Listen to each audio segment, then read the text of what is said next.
6장 12절에서 14절까지의 말씀입니다. 로마서 6장 12절에서 14절까지의 말씀.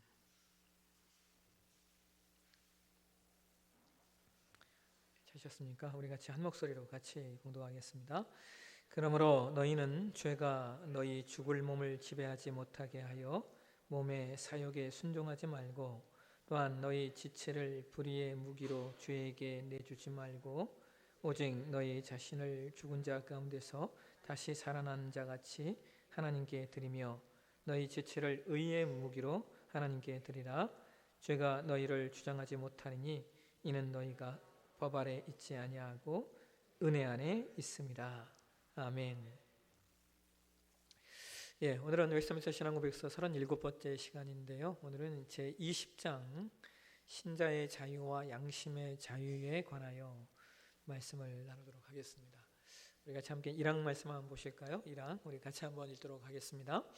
그리스도께서 복음 안에 있는 신자들을 위하여 값주고 사신 자유는 죄책과 하나님의 진노와 율법의 저주로부터의 자유와 현재의 악한 세상과 사단의 속박과 죄의 지배와 환난의 괴로움과 죽음과 무덤이 주는 고통과 영원한 파멸에서 구출되는 것이다. 그리고 하나님께 가까이 할 수 있고 어린아이와 같은 사랑과 자발적인 마음으로 하나님께 순종하는 것으로 구성된다. 이 모든 것은 율법 아래 있던 신자들에게도 공통된다. 그러나 신약에서의 신자의 자유는 유대교회가 복종했던 의식적인 율법에서 자유함을 얻게 되었고, 더욱 담대하게 은혜의 보좌로 나아갈 수 있게 되었으며, 하나님의 영과의 교통을 율법 시대의 신자들이 통상적으로 누렸던 것보다 훨씬 더 충만하게 누리게 되었다.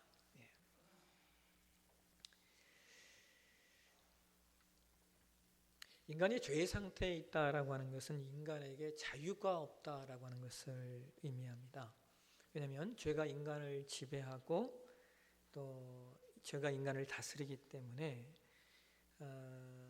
죄 아래에 있는 인간은 죄의 노예일 뿐입니다. 그래서 인간에게 자신이 죄인이라는 사실을 인식시키는 일은 대단히 어려운 일입니다. 그러니까 죄 아래에 있는 자들에게 너는 죄인이야 라고 하는 것을 인식시킬 수가 없다라고 하는 것이죠. 오늘날 우리가 이제 복음을 전할 때 예전보다 더더욱 어려워지는 내용들이 뭐냐면, 예전에는 그래도 우리는 죄인입니다 그러면 그나마 조금 이렇게 수용하는 면이 있었는데, 이 현대로 가면 갈수록 우리는 죄인입니다, 당신은 죄인입니다 라고 하면 아주 심각하게 반응을 합니다. 그런데 정말 인간이 자신의 존재성에 대하여 아주 심도 깊은 내적 성찰을 경험해 본 사람이라면 우리는 인정하지 않을 수 없습니다. 무엇을 말입니까? 내 안에 내 깊은 내면에 선한 것이 별로 없다라고 하는 것을 인정하지 않을 수 없습니다. 겉으로는 거룩하게 포장되어 있고 외면적으로는 좀 인격이 뛰어나고 선한 사람으로 이렇게 불리기도 하고 인정을 받기도 하지만, 정작 내가 보는 나의 영혼과 내 마음의 깊은 곳에서 일어나는 일들을 우리가 모두에게 솔직하게 오픈한다라고 하게 되어지면 그 사람을 이렇게 두 눈 똑바로 뜨고 볼 만한 사람들이 없을 겁니다. 이렇게 다 숨기고 있어서 다행이지요. 예전에 제가 신학교에 다닐 때 한 교수님이 인간의 내면에 관하여 이야기를 했던 적이 있어요. 근데 제가 그 얘기가 잊혀지질 않아요. 자신의 친구에 관한 이야기를 했는데요. 그 교수님이 자기 친구의 아내가 갑자기 사망을 했대요. 너무나 갑작스럽게 일어난 일이라 이 교수님이 그 친구에게 가서 문상을 가서 하루를 꼬박 이렇게 같이 있어 주었대요. 근데 이 친구가 그렇게 울더랍니다. 그래서 이렇게 문상을 하는 내내 울길래 얼마나 마음이 슬퍼서 그럴까라고 생각을 했는데, 그러다가 그 친구와 함께 화장실을 갔는데요, 그 친구가 웃더래요. 근데 그 교수님이 그 웃음이 정말 미묘하더라는 거예요. 그래서 그 교수님이 무슨 얘기를 했냐면, 인간은 정말 내면에 악이 가득하다는 걸 자기는 그 자리에서 봤다는 거예요. 참 슬픈 이야기인데, 인간의 내면을 다른 사람들이 알 수가 없다는 거죠. 그러니까 결국 이런 내면의 깊은 것들을 헤집어 보면 인간은 죄인이고 또 죄덩어리임을 인정하지 않을 수 없다는 겁니다. 그래서 이러한 인간의 존재성으로는 인간 스스로가 절대로 구원을 받을 수 없기 때문에 예수님이 속죄 제물이 되신 것이고, 우리 죄하여 예수께서 죽으심으로 말미암아 인간의 죄를 해결하신 겁니다. 왜요? 인간으로서는 절대로 할 수 없으니까. 인간 스스로는 절대로 죄의 문제를 해결할 수 없기 때문에 예수께서 인간의 죄의 문제를 해결해 주시고 우리를 하나님 백성 삼으셔서 죄에서 속량하여 죄의 노예가 되고 종노릇하였던 것에서 우리를 자유케 하신 겁니다. 그렇기 때문에 죄사함은 곧 자유함입니다. 그래서 1항에서는 무엇을 얘기하고 있냐면, 예수님께로부터 피로 값주고 사신 이 자유를 크게 5가지로 이야기를 하고 있는 겁니다. 첫 번째 자유는 우리가 하나님의 진노와 율법의 저주와 정죄로부터 해방되었다는 거예요. 그러니까 예수 그리스도 안에 있는 자는 그 은혜로 인하여 진노와 저주와 징계를 받지 않는다라고 하는 것입니다. 두 번째 자유는 사단의 굴레와 죄의 지배로부터 해방되었다라고 하는 겁니다. 더 이상 죄의 종이 아니며, 그래서 사단이 우리를 지배할 수 없고 사단이 우리를 주관할 수 없다는 겁니다. 세 번째로 이 자유는 죽음의 공포와 위세 그리고 그 영원한 저주로부터 해방이 되었다는 겁니다. 신자는 더 이상 죽음을 두려워하지 아니하며, 그리고 동시에 지옥의 형벌에 대하여 염려하지 않습니다. 넷째로 이 자유는 하나님 앞에 확신을 가지고 있어서 하나님 앞에 담대하고 자유롭게 나아가게 되는 복을 얻게 되었다는 거예요. 하나님께 나아가는 것에 대한 자유함이 있다는 거예요. 여러분, 이게 무슨 말입니까? 전에는 하나님께 나아가는 자유함이 없었다라고 하는 거죠. 하나님께 나아갈 수조차 없는 거예요. 그랬는데 이제는 그리스도의 피로 말미암아 우리가 사함을 얻고 하나님께 앞에 나아가는 자유함을 얻게 되었다는 거예요. 이것을 성경이 히브리서 4장 16절에 이렇게 이야기합니다. 보실까요? 우리 같이 한번 읽겠습니다. 그러므로 우리는 국률하심을 받고 때를 따라 돕는 은혜를 얻기 위하여 은혜의 보좌 앞에 담대히 나아갈 것이니라. 여러분, 여기 때를 따라라고 하는 단어가 이게 필요에 따라입니다. 하나님이 우리의 필요를 따라서 우리의 이야기를 들으신다, 그 얘기인 거예요. 근데 늘 우리는 필요한 얘기만 해서 그렇지, 어쨌든 하나님은 우리의 필요를 따라 우리의 기도를 하나님이 들으신다. 이 얘기는 뭐냐? 하나님께서 우리와 대화의 상대자가 되시겠다라고 하는 거예요. 여러분 한번 생각해 보세요. 죄인인 우리가 하나님께 우리의 필요를 고할 수 있는 것만큼 더 큰 자유가 어디 있겠습니까? 그 다음에 5번째 자유는 우리가 하나님의 사랑을 받은 자녀로서 우리가 하나님을 사랑하기에 자원하여 우리의 지체를 의의 병기로 하나님께 드릴 수 있다는 거예요. 여러분, 전에는 하나님이 우리를 통하여 받으실 게 뭐가 있습니까? 하나님이 우리를 통해 받으실 것은 없습니다. 죄인인 우리에게 받으실 것이 뭐가 있겠어요? 우리가 뭘 한들 하나님께 무슨 도움이 되겠습니까? 그런데 우리가 죄사함의 은혜를 얻게 되어주고 나서는 우리의 신분과 우리의 상태와 우리의 내용이 바뀐 거예요. 이것을 오늘 저와 여러분이 봉독한 로마서 6장 13절과 14절에 이렇게 얘기합니다. 우리 보실까요? 개역한국발 성경으로 한번 보시겠습니다. 같이 읽겠습니다. 또한 너희 지체를 불의의 병기로 죄에게 드리지 말고 오직 너희 자신을 죽은 자 가운데서 다시 산 자같이 하나님께 드리며 너희 지체를 의의 병기로 하나님께 드리라. 죄가 너를 주관치 못하리니 이는 너희가 법 아래 있지 아니하고 은혜 안에 있음이니라. 여러분, 인간은요,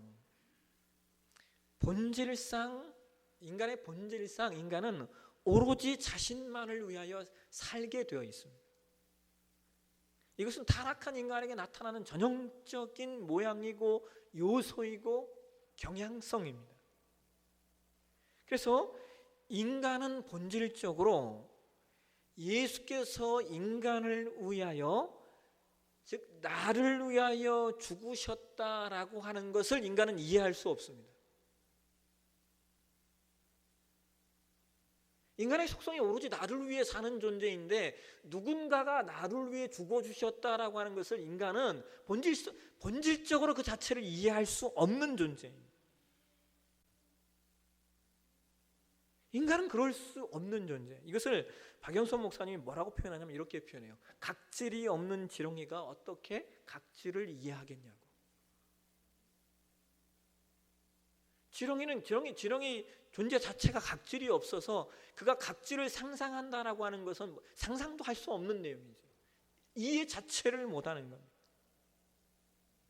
인간이 예수께서 나를 위해 죽어주셨다라고 하는 것을 인간은 이해할 수가 없다는 거예요. 왜? 인간은 오로지 나만을 위해 사는 존재이니까.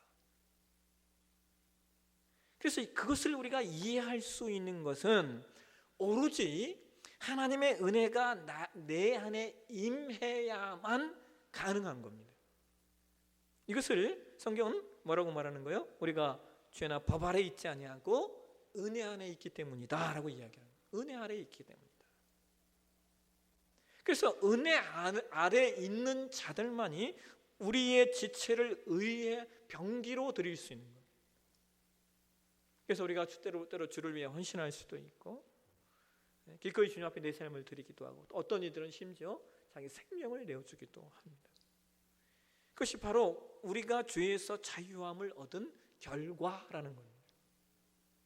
나 자신을 하나님께 드릴 수 있고 순종할 수 있는 것이 우리가 가지는 최고의 자유라는 겁니다. 왜냐하면 우리는 절대로 그것을 할 수 없는 존재들이기 때문입니다. 그 다음 2항을 보실까요? 2항 같이 한번 읽겠습니다. 하나님만이 사람 양심의 주관자가 되신다. 하나님은 그 말씀에 배치되는 어떤 것이나 사람들의 교리나 명령의 구속을 받지 않게 하셨다. 따라서 그와 같은 교훈을 믿거나 그와 같은 명령에 대해 양심을 어기며 따르는 것은 참된 양심의 자유를 위반한 것이다. 그리고 맹목적 믿음을 강요하는 일은 양심과 이성의 자유를 파괴하는 것이다. 중세시대 로마 가톨릭 교회의 부패한 요소 중에 하나가 바로 맹신과 맹종이었습니다. 모든 사람들이 교황에게 종노릇하고 사제들에게 맹종했습니다.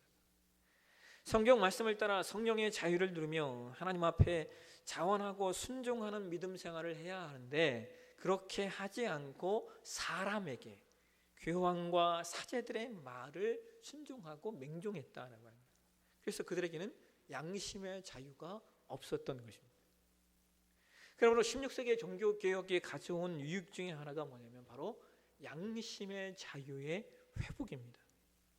하나님 말씀에 어긋나거나 성령이 기뻐하시지 아니하면 누구의 말이거나 명령일지라도 맹신하거나 맹종하지 않아도 된다라고 하는 겁니다. 그래서 우리 프로테스탄트 교회, 개신교회는 예수님 외에 그 누구도 교회의 머리가 아니며 어떤 세속의 권력자나 또는 어떤 교회의 직분자일지라도 교회와 성도의 양심을 주관하는 주관자가 될 수 없다고 말합니다. 신자는 오로지 그리스도의 피로 값주고 산 바 되었기 때문에 삼위일체 하나님 외에, 그리고 삼위일체 하나님께서 계시의 완성으로 허락하신 성경 외에 그 누구의 종이 되어서도 안 됩니다. 그것이 비록 국가라 할지라도 말입니다. 그래서 여러분, 우리가 이단을 분별하는 것들이요, 그렇게 크게 어렵지는 않습니다. 그러니까 뭐 어떤 교리적으로 이단을 우리가 구분할 수도 있겠지만, 아주 쉽게 분별하는 것 중에 하나가 뭐냐면, 얼마나 신앙 양심의 자유를 속박하는가를 보면 어렵지 않게 알 수가 있습니다. 예를 들어 이런 거요. 여러분, 몰몬 교도들은 커피를 마실 수가 없습니다. 그게 그들의 교리예요. 또 여러분이 잘 아시는 안식 교도들은 지금도 구약에 금했던 음식들을 먹지 않죠. 특별히 돼지고기나 개고기는 아주 그들이 무섭게 금하고 있습니다. 근데 여러분, 분명히 성경에 이러한 음식에 관하여 사도 바울이 이런 얘기를 하고 있죠. 로마서 14장 한번 보실까요? 로마서 14장 우리 20절과 23절 같이 한번 읽겠습니다. 음식으로 말미암아 하나님의 사업을 무너지게 하지 말라. 만물이 다 깨끗하되 꺼리낌으로 먹는 사람에게는 악한 것이라. 의심하고 먹는 자는 정죄되었나니 이는 믿음을 따라 하지 아니하였기 때문이라. 믿음을 따라 하지 아니하는 것은 다 죄니라. 음식이 우리의 신앙을 속박할 수 없다는 거예요. 물론 이것은 삶의 그 덕이 되는 것으로서 우리가 자제하고 조심해야 될 것들은 분명히 있습니다. 그러나 그것 자체가 우리의 구원과 연결되는 것은 아니라는 거예요. 또 그런가 하면 여러분, 어떤 것은 하나님 말씀에 비록 어긋나지 않는다 하여도 인간이 그 말씀에 무엇인가를 더 첨가하고 붙임으로 말미암아 양심의 자유를 속박하는 것들도 있습니다. 예를 들어 이런 거죠. 금식은 40일을 해야 된다. 1000번제를 해야 한다. 세례는 반드시 침례를 받아야 한다. 뭐 이런 것들은, 또 어떤 교회는 그런 것도 하더라고요. 100주일 무슨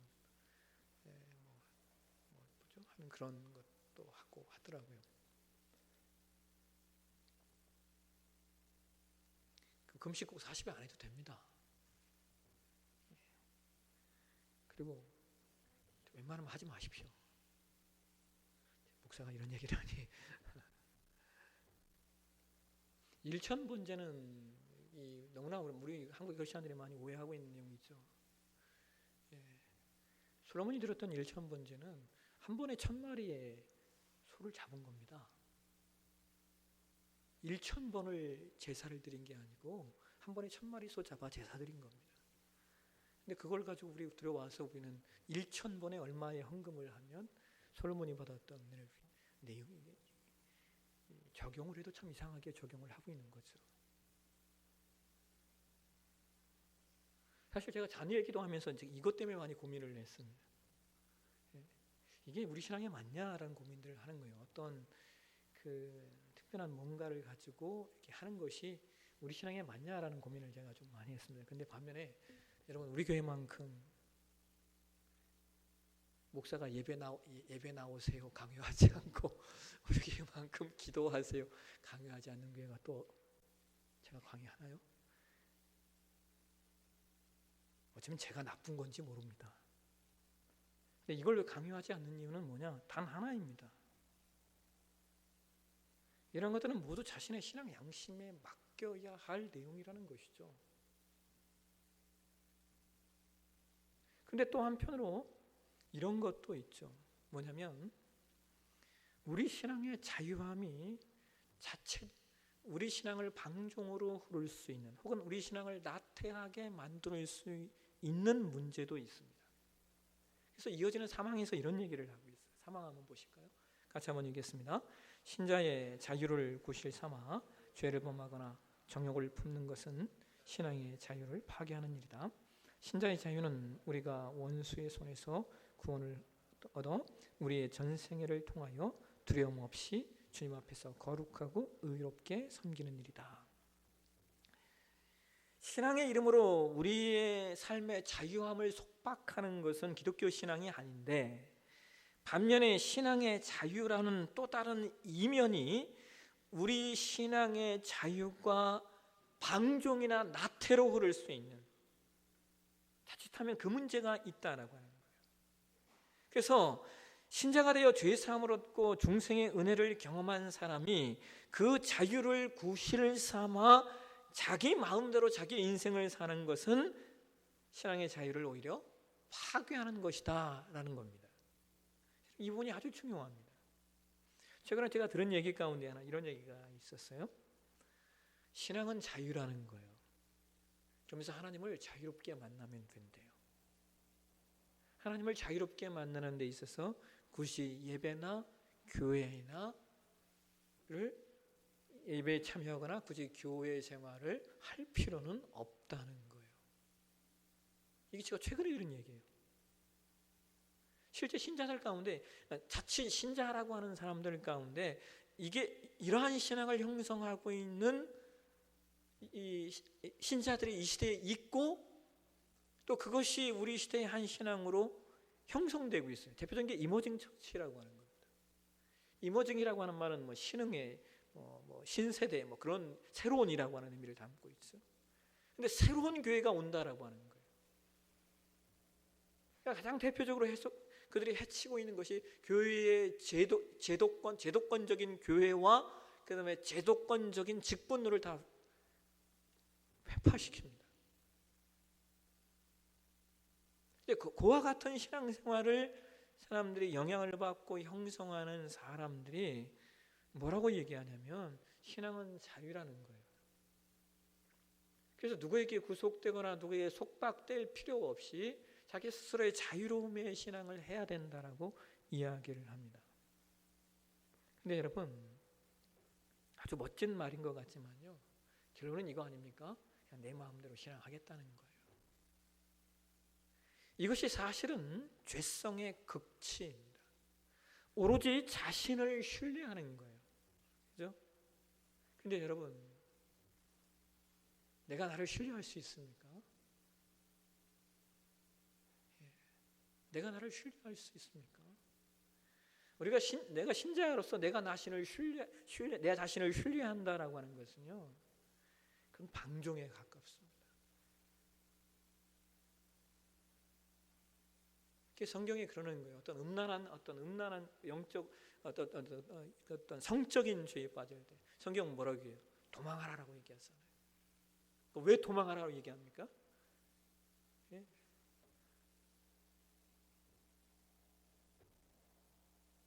자신을 신뢰할 수 없기 때문에 그래요. 자신을 신뢰해서는 안 되기 때문에 그런 겁니다.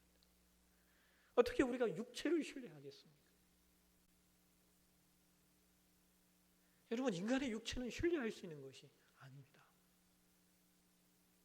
그래서 내가 내 육체를 신뢰하지 않기 때문에 그 자리를 피하는 것이고, 그 자리에 가지 않는 것이고, 그 상황을 만들지 않는 거예요. 죄성의 극치라고 하는 것은요, 오로지 자기를 신뢰하는 거예요. 오로지 자기를 신뢰하여 자기 자신이 생각하는 자유함대로 살겠다는 거예요. 어떤 이름으로요? 신앙의 자유라는 이름으로 말입니다. 그런데 결국 이것은 자유 아닌 자유죠. 왜냐하면 오로지 자신만을 위해 살겠다는 인간의 방종이 신앙의 영역까지 침투해서 신앙마저도 죄성의 자유함으로 포장을 하는 것뿐입니다. 사실 이 부분에 있어서 우리 개혁파교의 개혁주의 신앙을 계승하는 분들이 가장 조심해야 될 내용이 뭐냐면 성도의 견인이라고 하는 교리입니다. 성도의 견인이라는 교리가 무엇입니까? 이 교리를 우리가 쉽게 말하면 구원받은 사람은 절대로 구원의 자리에서 떨어질 수 없다라는 교리죠. 이 교리는 구원의 교리로서는 정확합니다. 근데 뭐가 문제예요? 우리가 실상에서 보게 되면요, 구원받았다고 하는 사람이 믿지 않는 사람보다 더 악하게 사는 경우들을 우리는 종종 보게 되죠. 그럼 우리가 이 교리를 어떻게 이해할 것인가라고 하는 문제가 생깁니다. 우리는 대략 세 가지 내용으로 해석을 좀 할 수가 있어요. 하나는 그 사람은 구원받은 사람이 아닐 수 있다는 거예요. 왜 우리가 그걸 그렇게 이해할 수 있냐면 성경은 교회 안에 분명히 양과 이리가 함께 있다라고 말하죠. 사도행전 20장으로 한번 가보실까요? 사도행전 20장 우리 28절에서 31절까지의 말씀 우리 한번 같이 한번 읽도록 하겠습니다. 여러분은 자기를 위하여 또는 온 양떼를 위하여 삼가라. 성령이 그들 가운데 여러분을 감독자로 삼고 하나님이 자기 피로 사신 교회를 보살피게 하셨느니라. 내가 떠난 후에 사나운 이리가 여러분에게 들어와서 그 양떼를 아끼지 아니하며 또한 여러분 중에서도 제 아들을 끌어 자기를 따르게 하려고 어그러진 말을 하는 사람들이 일어날 줄을 내가 아노라.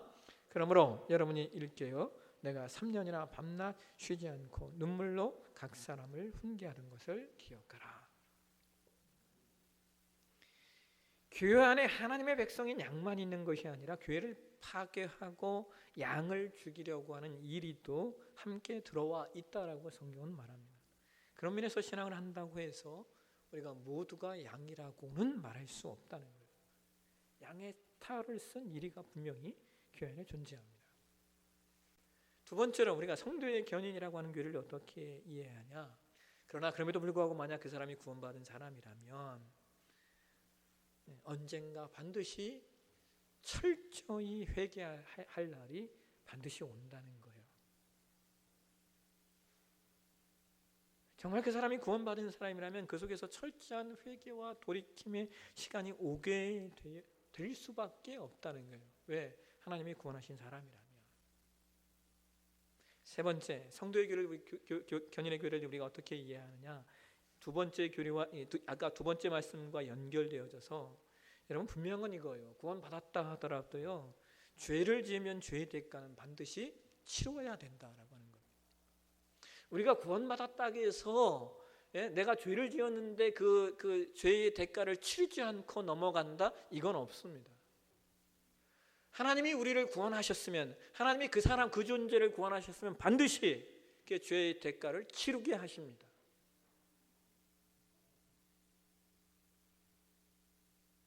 세상적으로는 어떤 법에 저촉되어 교도소에 가거나 형벌을 받도록 반드시 하시고, 내면적, 신앙의 내면적으로는 마음의 번민과 슬픔과 정신의 고통이 끝을 날이 없도록 하셔서 스스로 통회하고 자복하도록 만드신다라고 하는 것이죠. 여러분, 우리가 주 안에서 누리게 되는 이 신자의 자유는 우리가 원수의 손에서 건짐을 받아 평생토록 주님을 두려움 없이 주님 앞에서 거룩함과 의로움으로 섬기게 하려는데 그 목적이 있습니다. 그러니까 신자의 자유는 내 마음대로 내 인생을 살게 하기 위한 자유가 아니라 주님을 두려움 없이 섬기려는 것으로서의 자유인 겁니다. 여러분, 여기 두려움 없이 주님을 섬긴다라고 하는 것은 이런 거요. 우리도 이런 게 있잖아요. 내가 뭔가를 하지 않으면 안 될 것 같은. 이게 무슨 말이냐? 이런 거죠. 내가 뭔가를 하지 않으면 나에게 진노가 올 것 같고 나에게 어떤 재앙이 임할 것 같다라는 식의 신앙을 하시는 분들이 많이 있습니다. 여러분, 점 보러 가보신 적 있어요? 점? 아무도 안 가보셨어요? 점 보러 가신 적 없어요? 점 보러? 한 번도 안 가보셨어요? 왜 안 가보셨어요? 점 치러 가면 반드시 복채를 줘야죠, 그죠? 근데 여러분, 그 복채에서 끝이 납니까? 그렇지 않죠. 그런 경우는 거의 없습니다. 뭔가 꼭 그 무당이 다른 걸 하라고 이야기합니다. 그러니까 그 복채 받고 끝나는 게 아니라 뭔가를 하셔야 됩니다라고 반드시 무당이 얘기해요. 근데 여러분, 그 무당이 뭔가 다른 거를 해야 한다고 할 때 반드시 그것을 해야 하는 이유와 목적이 뭔지 아십니까? 저주를 피하기 위해서입니다. 이걸 이해하시겠습니까? 이게 대부분의 사람들이 속고 있는 거예요. 여러분, 사람들이 무당을 찾아가는 이유는 뭐예요? 내 앞길을 좀 내가 잘 되게 하려고 무당 찾아가서 물어보는 거 아니에요. 근데 무당들은 잘 되는 걸 이야기하는 것이 아니라 나에게 올 재앙을 막아야 된다라고 이야기한다고요. 그러니까 사실상 무당이 말하는 것은 더 나빠지는 것을 모면해야 된다라고 사람을 부추기는 것뿐이지 더 나아지는 것을 만들어내는 것을 없다는 거예요. 더 나아지는 것을 이야기하거나 더 나아지는 것을 만들어내는 경우는 없다는 거예요. 이거 구별하시겠습니까? 그러니까 너가 구슬해라 할 때 너희가 어떤 재앙이 임할 거니까 그 재앙이 임하지 않기 위해서 구슬하라고 이야기하지, 이걸 하면 너가 뭐 더 많은 걸 얻게 될 거야 말하지 않습니다.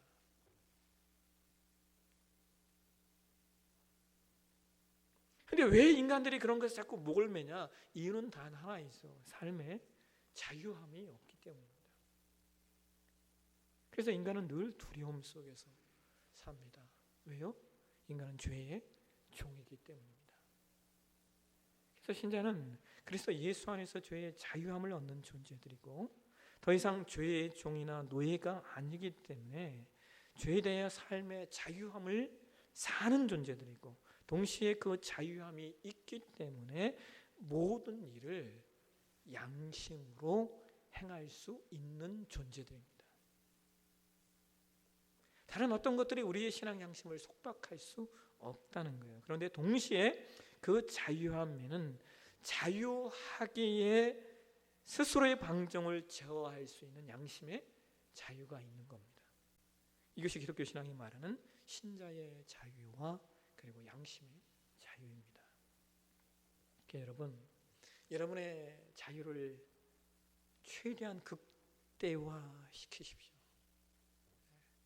그 자유를 극대화시키면 시킬수록 우리는 신앙의 자유와 양심의 자유를 누리며 살 수 있습니다. 우리의 자유가, 구원받은 우리 신앙의 자유가 서로 우리를 속박하지 않도록, 아직 구원받지 못한 자인 것처럼 속박하지 않도록 구원받은 자로서의 양심을 극대화시켜서 하나님 백성으로 하나님 나라를 잘 섬겨가는 하나님 백성으로서의 삶을 이 땅 가운데 살아내는 그런 신앙의 자유, 양심의 자유 누리는 저와 여러분의 신앙이 되시길 주의 이름으로 축원합니다. 기도하겠습니다.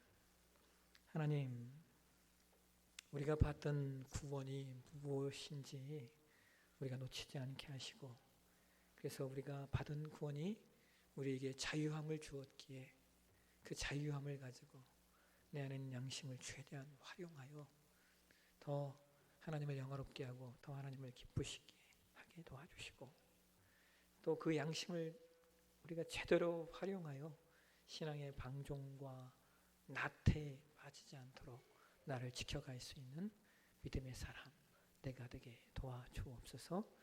주님 주신 자유 풍성하게 누리는 우리 모두 되게 인도하여 주옵소서. 거룩하신 예수님의 이름으로 기도하옵나이다. 아멘.